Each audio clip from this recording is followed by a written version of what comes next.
Hai hai hai. Selamat datang kembali di channel Min Donghua. Kali ini kita akan melanjutkan cerita Donghua. Apotesis. Gak pakai lama lagi, langsung aja kita ke ceritanya. Check it out. Sekarang, sebagian besar prajurit top berada di lantai 14 Menara Dosa, karena hanya prajurit puncak terbaik di lantai 14 yang telah memenuhi syarat sebagai pengontrol kursi melalui kompetisi, sehingga dapat memasuki lantai 15 dan mereka mendapatkan ruang mandiri, yaitu dunia seribu kecil. Tapi masalahnya adalah hanya ada 14 pejuang puncak dalam ras manusia, termasuk Yo Fengyin, Yo Suhe, dan 4 pemegang kursi lainnya. Jelas Yo Fengyin tercengang oleh kebahagiaan yang tiba-tiba ini. Dia bahkan sangat khawatir sekarang. Apa yang akan dilakukan jika tidak ada begitu banyak pejuang top? Setelah memikirkannya, dia masih menggunakan esensi sejatinya untuk mengirimkan suara ke Loseng, karena solusi yang diberikan oleh Loseng sangat sederhana. Jika Panglima Perang Puncak tidak ternoda, maka gunakan Panglima Perang tingkat 9 untuk menebusnya. Jika Panglima Perang tingkat 9 tidak cukup, gunakan perang tingkat 8, sehingga pada akhirnya kursinya masih terisi. Hanya saja Yo Fengyin tentu saja tidak mungkin membiarkan Master Perang tingkat 9 menjadi pengontrol kursi. Pada akhirnya, beberapa Master Perang Puncak ditemukan dari Tanah Suci Hati Ungu untuk mengambil posisi ini. Bagaimanapun, di Tanah Suci Hati Ungu yang begitu besar dan masih banyak ahli perang puncak. Setelah menangani masalah ini atas undangan Yo Fengyin, Loseng pergi ke Tanah Suci Hati Ungu. Karena sebagai anggota ras manusia, Loseng belum pernah memasuki Tanah Suci Hati Ungu. Namun reputasinya di Tanah Suci Hati Ungu telah mencapai tingkat yang keterlaluan. Ketika Loseng baru saja mulai mendaki Menara Dosa, Loseng mulai dipromosikan di Tanah Suci Hati Ungu. Lagi pula, Loseng yang merupakan seorang pejuang pada saat itu, sebenarnya melewati pangkat untuk menantang para pejuang dari ras lain, yang cukup membuat ras manusia di Tanah Suci Hati Ungu merasa bangga. Pada saat ini, Tanah Suci Hati Ungu bersumpah untuk memberitahu puluhan juta pejuang manusia di Tanah Suci bahwa kemunculan Loseng kemungkinan besar akan memberi mereka kursi baru. Karena dengan kursi baru itu bisa memberi mereka lebih banyak suara dan harapan. Tapi ketika semua orang memperhatikan, kinerja Loseng hanya dapat digambarkan sebagai meroket. Karena ini bukan satu kursi lagi, karena masalahnya bahwa Loseng mengendalikan seluruh Menara Dosa dengan kekuatannya sendiri. Jadi kinerja Loseng jauh melebihi ekspektasi semua orang. Meskipun ada beberapa suara ketidakpercayaan di Tanah Suci Hati Ungu dalam pengepungan Tanah Suci Iblis Ganda, suasana dengan cepat menjadi stabil. Setelah Tanah Suci Tianyu mengambil tindakan. Dan sekarang, Loseng telah berhasil mengusir semua iblis di Menara Dosa, sehingga mimpi buruk yang pernah menggantung di kepala ras manusia ini telah hilang. Karena Anda harus tahu bahwa di Menara Dosa ada banyak sekali manusia yang disiksa dan dibunuh oleh para iblis. Satu hari kemudian, Loseng, Xia Suhuang, dan beberapa pengontrol kursi melewati tanah terkutuk dan tiba di Tanah Suci Hati Ungu. Melalui susunan teleportasi, ketika Loseng baru saja muncul, suara besar mengalir ke arahnya dan mengejutkannya. Loseng! Loseng! Karena susunan teleportasi dari Tanah Suci Hati Ungu ke tanah terkutuk dibangun di puncak gunung yang tinggi.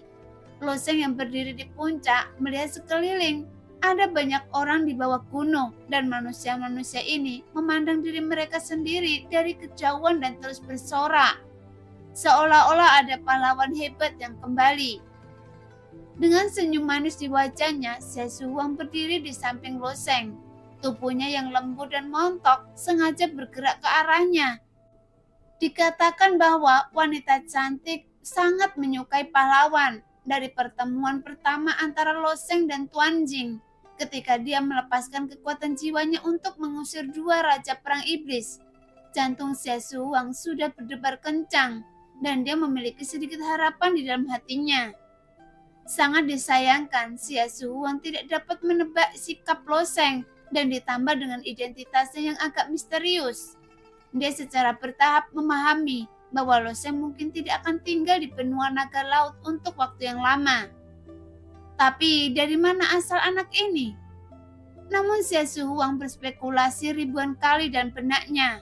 Sayangnya benua naga laut adalah tempat yang relatif tertutup.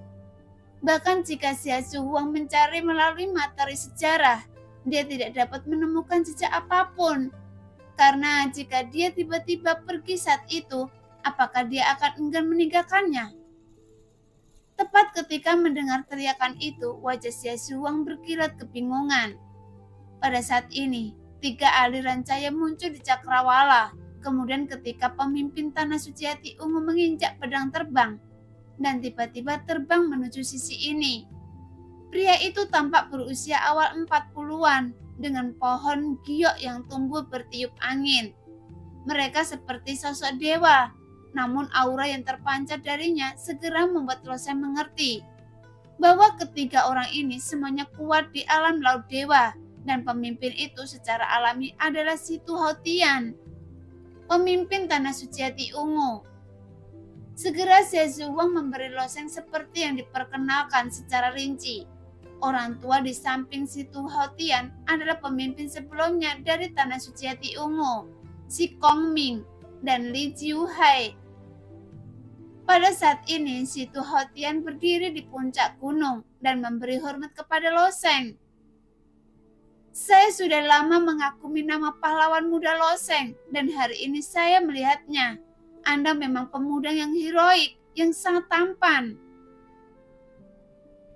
Permisi, Lo Sheng berkata sambil tersenyum. Anda adalah tamu kami dari jauh, Tuan Muda Lo Sheng. Kami juga mengundang Anda untuk datang ke aula utama untuk diskusi mendetail. Setelah beberapa salam, semua orang pindah ke aula utama Tanah Suci Hati Ungu, dan ini adalah Tanah Suci kedua yang dikunjungi Lo Sheng. Namun karena mampu menyebutnya sebagai Tanah Suci, secara alami jauh lebih besar daripada cangkupan sekte kelas 5 dan sekte kelas 4. Selain itu, di benua naga laut, karena banyaknya ras, sepertinya tidak ada manusia biasa di tempat suci ini, dan mereka hampir semua orang adalah prajurit. Jadi sangat mudah untuk memahami jika Lo Sheng memikirkannya. Bagaimanapun, lingkungan benua naga laut berbeda dengan wilayah tengah. Karena wilayah tengah hampir seluruhnya ditempati oleh manusia. Bahkan perjuangan pembangunan adalah pertarungan antar sekte besar. Sehingga jika perang sekte dilancarkan, warga sipil di bawahnya masih tetap hidup. Karena mereka sendiri tidak ada hubungannya dengan para pejuang. Tapi benua naga laut berbeda. Ada banyak ras di sini dan aturan seleksi alam ditampilkan dengan jelas di sini. Ras manusia pada awalnya lemah, jadi hanya ada sedikit ruang bagi manusia biasa yang lemah untuk bertahan hidup. Pada saat ini, meskipun area pusat Tanah Suci dilarang terbang, tetapi di bawah kepemimpinan Si Tu Hao Tian, Lo Sheng dan lainnya secara alami tidak memiliki batasan ini. Adapun aula utama dibangun di lereng bukit yang landai. Seluruh lereng bukit dilapisi dengan lapisan batu giok putih, sehingga tampak seperti istana peri di langit. Di kedua sisi aula utama terdapat remaja berbakat dari generasi muda ras manusia. Meskipun tingkat kultivasi orang-orang ini tidak tinggi, mereka semua adalah orang-orang berbakat. Namun untuk membina orang-orang yang lebih kuat, Tanah Suci Hati Ungu akan menyaring para jenius setiap tahun dan mengolah mereka dengan hati-hati hingga mereka menjadi jenderal prajurit. Setelah itu, baru mengirim mereka untuk memasuki Menara Dosa untuk berlatih. Namun, seiring dengan bertambahnya jumlah kursi yang dikuasai oleh ras manusia, orang-orang ini mungkin tidak perlu menunggu sampai mereka menjadi pejuang untuk memasuki Menara Dosa. Mereka dapat dikirim ketika mereka menjadi pejuang. Dengan kekuatan ras manusia di menara dosa, setidaknya mereka tidak akan mengkhawatirkan mereka akan dibunuh oleh iblis. Lihat, itu loseng. Saya pernah melihatnya di Singui. Saya mendengar bahwa meskipun dia hanya seorang jenderal perang, tidak ada ahli perang yang menjadi lawannya. Kakak senior Xie Suhuang sebenarnya mengikutinya. Apakah menurut kalian kakak senior Xie Suhuang menikah dengan Loseng? Setelah mendengar kata-kata manusia jenius di bawah, wajah Xie Suhuang memerah. Kata-kata ini secara alami sampai ke telinga Situ Hotian dan yang lainnya, tetapi mereka hanya tersenyum sedikit. Karena di mata para pejuang, pernikahan juga tentang kata takdir. Namun di antara para pejuang muda ini, ada seorang anak berusia 14 tahun. Melihat Loseng terbang, wajahnya yang merah bersinar dengan kilau yang aneh. Pemuda itu tidak berbicara, tetapi pada saat ini, hati seni bela dirinya terus berkumpul dengan obsesi yang kuat. Saya pasti akan menjadi seseorang seperti Loseng di masa depan. Anak itu berteriak dalam hatinya. Faktanya beberapa tahun kemudian anak ini melakukannya dan menjadi ras manusia kedua di menara dosa yang diakui oleh klan surgawi. Jika anak ini memiliki takdir yang sama dengan Loseng, ini akan menjadi cerita lain. Setelah Loseng memasuki aula utama, segala macam etiket ditampilkan dan Loseng memang dianggap sebagai tamu terhormat. Dan itu juga merupakan suatu kehormatan yang tak tertandingi bagi Loseng untuk diperlakukan seperti ini oleh Master Besar Alam Laut Dewa, tapi ini bukan pertama kalinya Loseng mengalaminya. Terakhir kali saat dia berada di Tanah Suci Tianyu, itu bahkan lebih keterlaluan dari sini. Kemudian Situ Hotian dan Loseng mendiskusikan berbagai hal di Menara Dosa mengenai pengaturan Loseng. Situ Hotian tidak dapat menemukan kekurangan apapun. Karena di bawah kursi permanen ras manusia tidak perlu khawatir kehilangan kendali atas menara dosa, belum lagi Loseng juga menyeret klan Yoye ke dalamnya. Namun, dengan pengaturan seperti itu, apakah Tuan Muda Loseng sudah memiliki niat untuk meninggalkan menara dosa? Situ Hotian menebak jelas, tidak sulit untuk menebaknya. Selama Loseng berada di menara dosa selama 1 hari, tidak ada seorang pun di menara dosa yang dapat melawannya.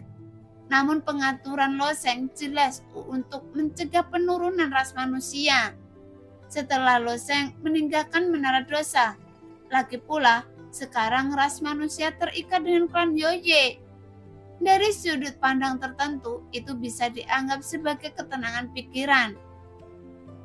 Memang benar, Loseng mengangguk dan mengakui secara terbuka. Setelah menjelajahi Gua Xuanming, saya khawatir saya akan pergi. Jadi saya ingin bertanya pada Anda tentang rahasia di Gua Xuanming. Meskipun Situ Hotian tidak berharap Loseng akan memilih untuk pergi, tapi setelah mendengar kata-katanya, masih ada ekspresi kekecewaan di wajahnya. Karena jika Loseng bisa bertahan, pencapaiannya di masa depan pasti akan lebih besar dari Liu Yu di Tanah Suci Tianyu. Karena lebih dari 200 tahun yang lalu, Tanah Suci Tianyu jauh lebih lemah dibandingkan sekarang. Pada saat itu, Tanah Suci Iblis Ganda berada pada puncaknya, dan tidak ada ras yang berani memanfaatkannya. Pada awalnya, ada ras yang relatif besar di benua naga laut yang bernama Klan Bayangan, dan Klan Bayangan yang memiliki Tanah Suci kelas 6 menempati peringkat keempat di antara banyak ras. Namun, karena perselisihan dengan Klan Iblis, Klan Bayangan akhirnya dieliminasi oleh Tanah Suci Iblis Ganda yang bergabung untuk menghancurkan. Sampai Liu Yu lahir dan memimpin Klan Yoye ke puncak. Sekarang Tanah Suci Tianyu tidak lebih lemah dari Tanah Suci Iblis Kembar. Adapun Liu Yu hanya berada di peringkat kedua di monumen bakat, tetapi Loseng bahkan tidak dapat menampung namanya di baris pertama, dan dia telah dianugerahi gelar surga. Belum lagi dia sekarang menjadi pengontrol dari Menara Dosa. Dalam pandangan si Tuhotian, pencapaian Loseng di masa depan tidak dapat diukur. Tetapi sangat disayangkan bahwa jenius seperti itu tidak berasal dari tanah suci hati ungu. Jadi si Tuhotian tidak dapat memaksa Loseng untuk tetap tinggal. Gua Xuanming, apakah Anda berencana memasuki Gua Xuanming tahun ini? Tanya si Tuhotian. Iya, Loseng mengangguk. Sebenarnya, meskipun setiap ras memiliki kursi dan kuota, umumnya yang memasuki Gua Xuanming adalah panglima perang. Meskipun terkadang beberapa prajurit akan dibawa ke dalamnya untuk menambah pengalaman. Namun para prajurit ini hanya di tepi terluar Gua Xuanming. Karena begitu Gua Xuanming masuk lebih dalam, kemungkinan kematian sangat tinggi. Kata si Tuhotian. Bagaimanapun tidak ada seorang jenius yang tumbuh dari menara dosa yang belum memasuki Gua Xuanming. Meskipun si Tuhotian juga merupakan talenta tingkat tinggi dewa saat itu, namanya hanya tertinggal di baris ketujuh di monumen bakat. Jadi bakat ini relatif tidak terlalu luar biasa. Apa yang benar-benar mengubah si Tuhotian adalah setelah dia mendapatkan kesempatan di Gua Xuanming. Saat itu dia memasuki Gua Xuanming dan mengambil resiko untuk mendapatkan satu set formasi pedang Wuji. Bahkan sekarang dia adalah orang yang kuat di alam laut dewa dan satu set formasi pedang Wuji ini masih menjadi senjatanya yang paling diandalkan. Namun meskipun ada banyak peluang di Gua Xuanming, itu juga merupakan tempat yang berbahaya. Karena keberadaan tanah terkutuk, banyak master besar alam laut dewa tidak memiliki kesempatan untuk memasuki Gua Xuanming. Tetapi si Tuhotian memahami bahwa Gua Xuanming adalah tempat yang aman di area inti. Meskipun dia pergi ke sana sekarang, masih ada kemungkinan besar dia mendapatkan kematiannya. Tidak ada waktu lagi, kata Loseng serius. Jelas waktu tidak banyak bagi Loseng sekarang. Dia tidak tahu tentang berita wilayah tengah. Setelah dia pergi begitu lama, jadi dia sangat mengkhawatirkannya setiap saat. Melihat ekspresi Loseng, si Tuhotian juga mengerti bahwa dia tidak dapat membujuk Loseng. Pada akhirnya, dia hanya menghela nafas dalam-dalam dan berkata, "Apakah Anda tahu asal-usul Gua Xuanming?" Loseng menggelengkan kepalanya. Jelas hanya sedikit yang diketahui Loseng tentang Gua Xuanming tersebut. Karena selain memberikan dirinya sendiri sebagai token, Tianmio abadi tidak mengungkapkan informasi apapun tentang menara dosa. Adapun beberapa informasi terbatas lainnya, Loseng mengetahuinya sendiri. Meskipun kami tidak mengetahui alasan terciptanya Gua Xuanming, termasuk asal muasal menara dosa, kami orang di benua naga laut tidak mengetahuinya. Namun melalui penjelajahan Gua Xuanming selama bertahun-tahun, kami telah menemukan bahwa itu sebenarnya adalah medan perang kuno. Kata si Tuhotian perlahan. Medan perang? Ada ekspresi bingung di wajah Loseng, meskipun peninggalan seperti medan perang kuno bukanlah hal yang aneh. Karena ada banyak medan perang kuno di wilayah tengah.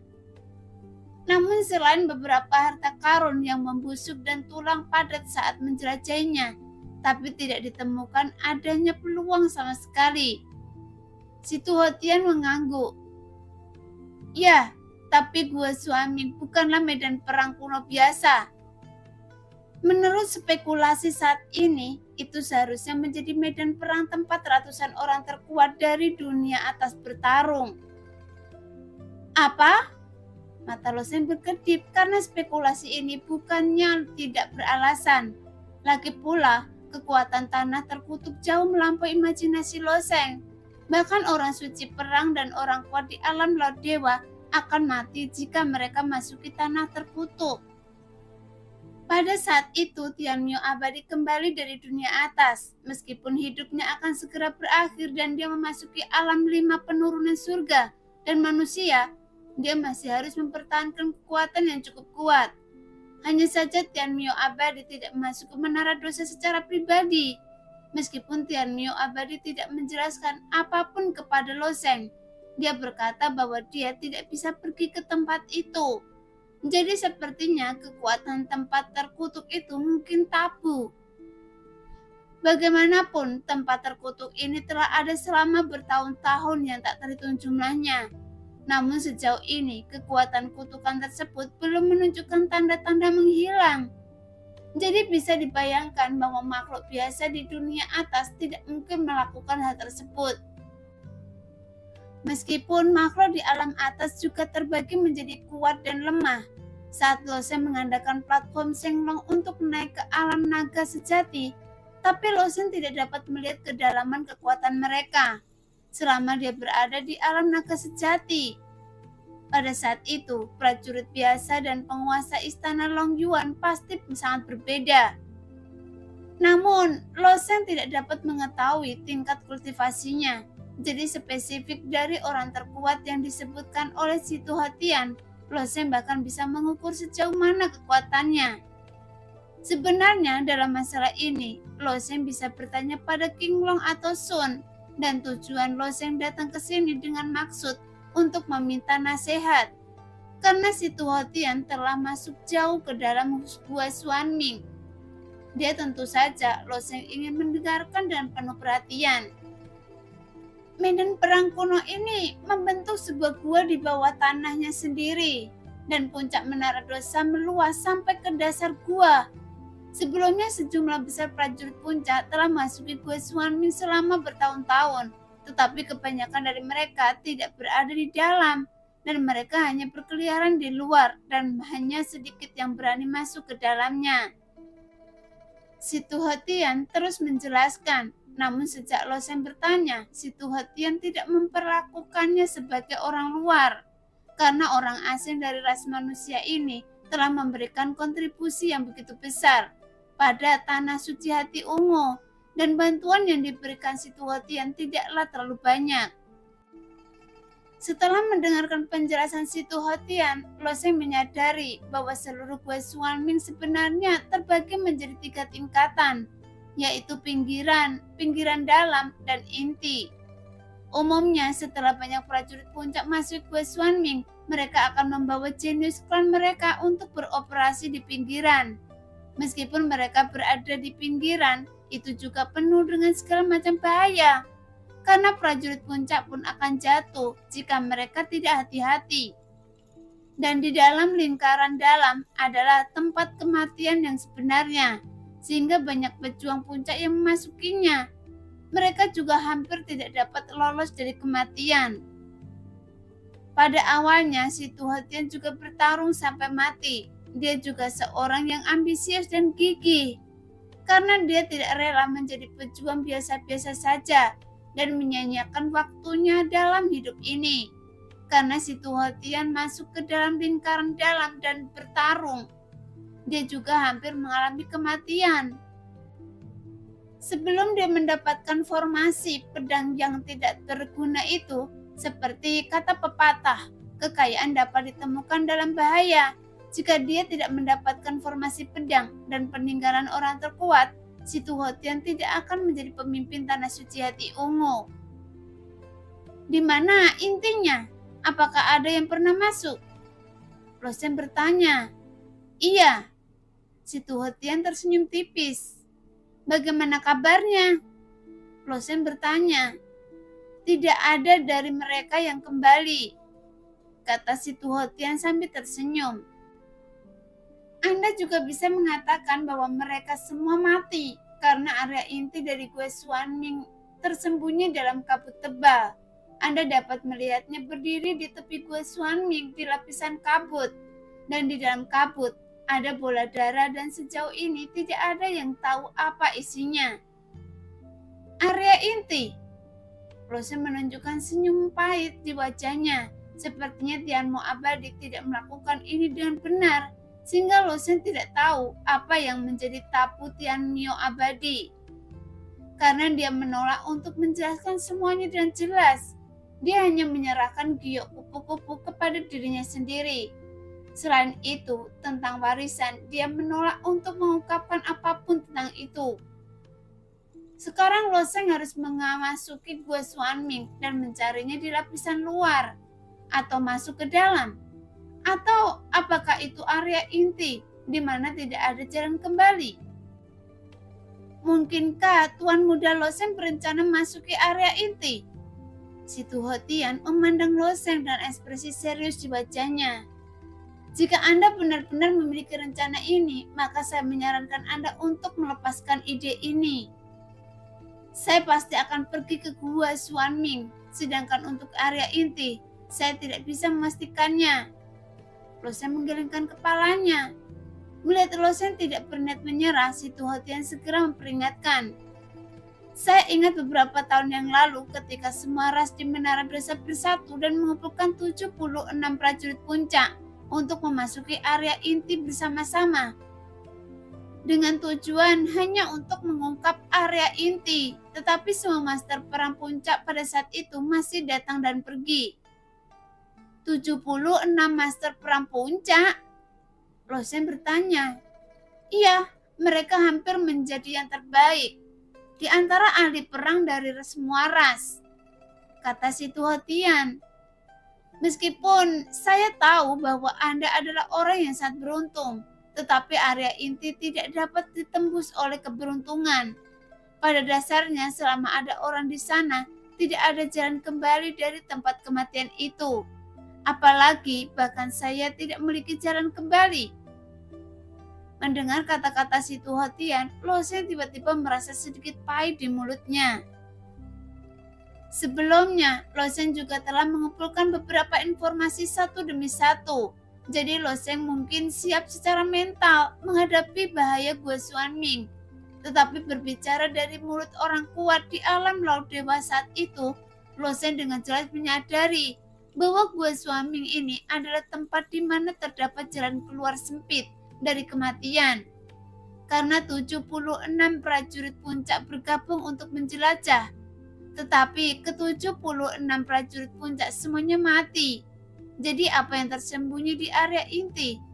Jelas Tian Mo Abadi tahu bahwa kesulitan Gua Xuanming ini sangat tinggi dan dia masih ingin Loseng memasukinya. Dengan cara ini, bukankah dia mencoba menipunya? Namun meskipun Loseng berpikir begitu dalam hatinya, dia tidak bisa mundur sekarang. Bagaimanapun peluang di Gua Xuanming sangat menggoda bagi makhluk lain dan juga sangat penting bagi Loseng. Jadi tentu saja dia tidak akan melewatinya. Setelah melihat Loseng tersenyum pahit, matanya menunjukkan pandangan yang terus-menerus lagi. Sehingga si Tuho Tian juga tahu bahwa kekhawatirannya tidak ada gunanya. Lagi pula, Loseng bukan dari tanah suci hati ungu.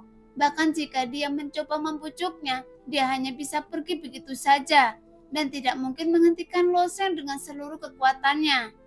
Karena tanah suci ras manusia lebih memiliki makna simbolis daripada makna praktis. Pada saat ini, di bawah kepemimpinan Xie Zhuang, Loseng selalu menarik seruan kemanapun dia pergi. Sepertinya generasi muda di tanah suci hati ungu cukup tertarik pada Loseng. Jadi tidak mengherankan jika Loseng telah membuat khawatir seluruh tanah suci. Begitu dia memasuki Menara Dosa, dan sekarang dia telah langsung mengusir iblis. Jadi di mata generasi muda pejuang di tanah suci hati ungu, Loseng telah naik ke tingkat yang begitu tidak mungkin dilampaui. Jadi bisa dibayangkan betapa penasarannya para pejuang manusia ini terhadap Loseng. Sebelum pergi, tanah suci hati ungu juga memberi Loseng beberapa hadiah, tetapi hadiah ini tidak sebanding dengan tanah suci Tianyu.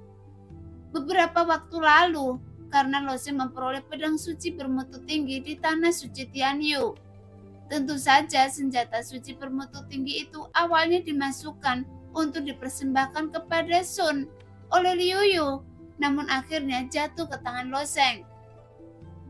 Namun, fondasi tanah suci hati ungu tidak dapat dibandingkan dengan tanah suci Tianyu, jadi Loseng dapat memahaminya. Sekarang si Tuho Tian mengirim Loseng ke dalam formasi teleportasi sepanjang jalan. Pada saat ini, si Tuho Tian mempercayakan Loseng untuk menyampaikan pesan. yaitu tentang membentuk aliansi dengan Tanah Suci Tianyu. Meskipun Lo Sheng membasmi para iblis di Menara Dosa, bagaimana mereka bisa menghadapi Tanah Suci Setan Kembar? Jika Tanah Suci Iblis Ganda menyatakan perang terhadap Tanah Suci Hati Ungu lagi, tanpa pencegahan dari klan Yoye, ras manusia hampir tidak memiliki kekuatan untuk melawan. Namun meskipun perjanjian kertas antar ras hampir seperti sepotong kertas bekas, namun memahami hubungan antara Lo Sheng dan klan Yoye, si Tuhotian tetap berharap Lo Sheng dapat memfasilitasi masalah ini. Setidaknya sebelum Tanah Suci Hati Ungu benar-benar tumbuh, mereka bisa mendapatkan perlindungan Tanah Suci Tianyu. Jelas Lo Sheng mengetahui kekhawatiran si Tuhotian dan dia tidak menolak masalah ini. Apalagi dengan keberadaan Sun, tidak terlalu sulit untuk mempromosikan aliansi antara Tanah Suci Tianyu dan Tanah Suci Hati Ungu. Setelah kembali ke Menara Dosa, Lo Sheng memberitahu Ling Yan tentang masalah ini. Setelah Ling Yan setuju, Lo Sheng tidak berpartisipasi di dalamnya. Lagi pula bagaimana membentuk aliansi. Berapa harga yang harus dibayar oleh Tanah Suci Hati Ungu untuk meminta Tanah Suci Tianyu bertahun-tahun melindungi Tanah Suci mereka? Tapi Lo Sheng tidak perlu lagi menangani masalah ini, dan ini adalah masalah negosiasi antara si Tuhotian dan Liu Yu. Di waktu berikutnya, Lo Sheng masih berlatih dan berlatih lagi, karena poin-poin di Menara Dosa tidak berguna bagi Lo Sheng, dan dia dapat dengan bebas melakukan perjalanan melalui Menara Dosa. Dan untuk mendapatkan lebih banyak waktu, Lo Sheng juga meminjam ruang budidaya yang mengubah aliran waktu. Adapun arena pertarungan, meskipun panglima perang dari ras lain memahami bahwa kecil kemungkinannya mereka bisa mengalahkan Lo Sheng, masih banyak makhluk yang menantang Lo Sheng, termasuk beberapa panglima perang ras manusia. Tentu saja pertarungan secara alami tidak sesengit sebelumnya, dan seringkali hanya soal menang dan kalah. Dalam sekejap mata, beberapa bulan telah berlalu. Lawan Lo Sheng perlahan-lahan berubah dari master perang tingkat pertama menjadi master perang tingkat 4 dan 5, dan akhirnya menjadi master perang tingkat 6 dan 7. Karena lawannya berubah dan lantai semakin tinggi, akhirnya Lo Sheng naik ke lantai 14 Menara Dosa. Pada saat ini, dia mampu menantang beberapa prajurit puncak dengan bakat yang relatif lebih lemah. Pada saat ini, tingkat budidaya Lo Sheng juga telah dipromosikan menjadi prajurit tingkat 9. Selain berkultivasi, Lo Sheng juga mengabdikan dirinya untuk melatih keterampilannya sendiri, termasuk tubuh pertempuran bintang dan roda kehidupan dan kematian Wansa dan keterampilan lainnya. Sekarang dia telah membuat kemajuan besar di bawah latihan ini. Hari ini, Lo Sheng keluar dari ruang pelatihan rahasia dan bersiap mencari penantang baru.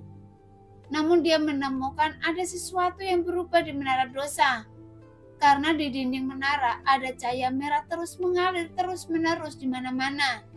Namun cahaya ini seperti darah dalam tubuh manusia, mengalir sepanjang pembuluh darah. Roh senjata, apa yang terjadi? Lo Sheng bertanya. Jelas keberadaan roh senjata ada di mana-mana di Menara Dosa, dan Lo Sheng dapat dengan mudah berkomunikasi dengannya selama dia berada di menara.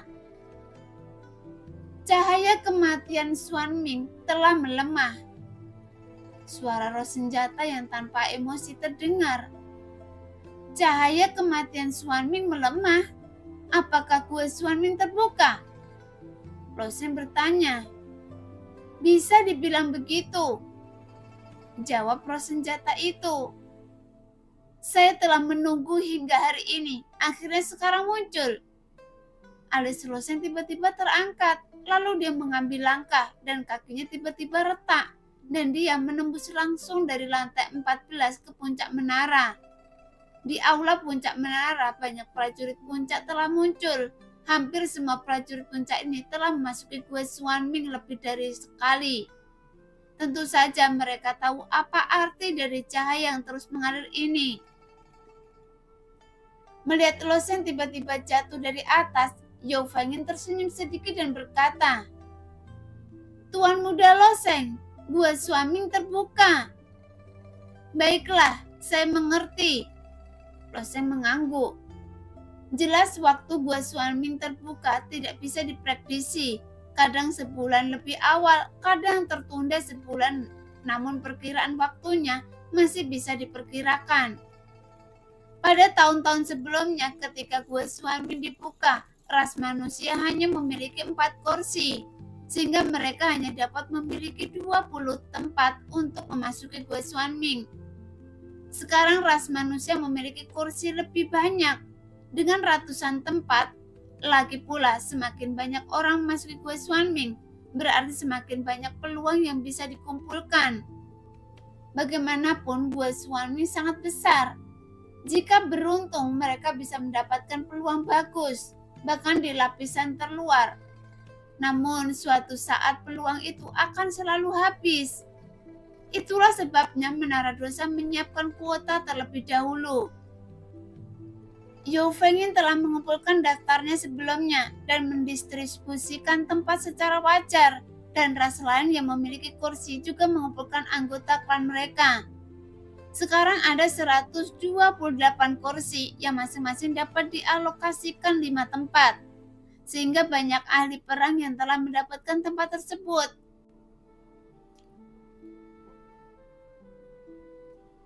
Bahkan beberapa jenderal juga telah melangkah ke atas dan mulai bersiap memasuki Gua Xuanming. Sekarang aula yang luas tampak sedikit ramai karena jumlah orang yang terus bertambah. "Yun Luo!" Di antara kerumunan, Lo Sheng tiba-tiba melihat sosok Yun Luo. Melalui perkataan Sun, Lo Sheng telah memahami bahwa Yun Luo adalah tiruan dari orang kuat tertentu di dunia atas. Jadi tidak mengherankan jika Yun Luo dapat menduduki peringkat pertama monumen bakat. Namun seperti yang dikatakan Sun, jutaan klan Yun Luo tidak berupaya meningkatkan budidayanya, melainkan terus mengasah keterampilannya.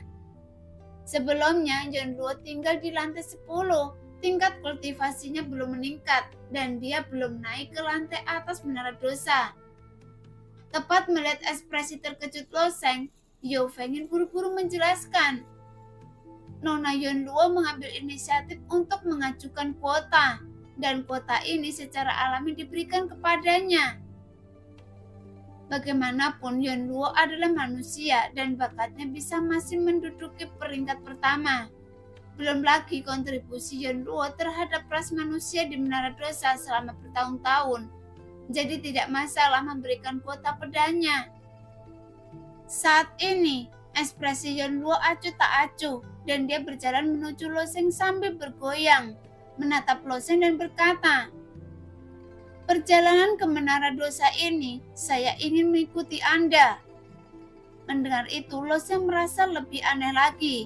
Jelas dia berada di Menara Dosa selama bertahun-tahun, dan ada banyak kesempatan untuk masuki Gua Xuanming.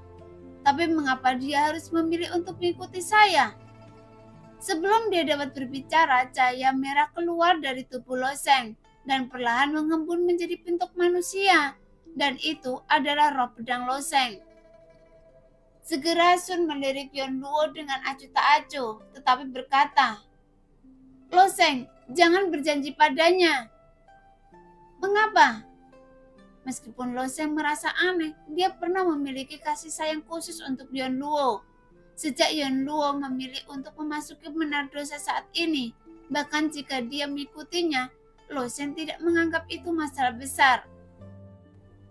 Mendengar itu, Sun berjalan ke arah Yun Luo, menatap Yun Luo dan berkata, "Anda tahu apa yang terjadi di Gua Xuanming, kan?" Kata-kata Sun segera menarik perhatian banyak prajurit puncak di aula.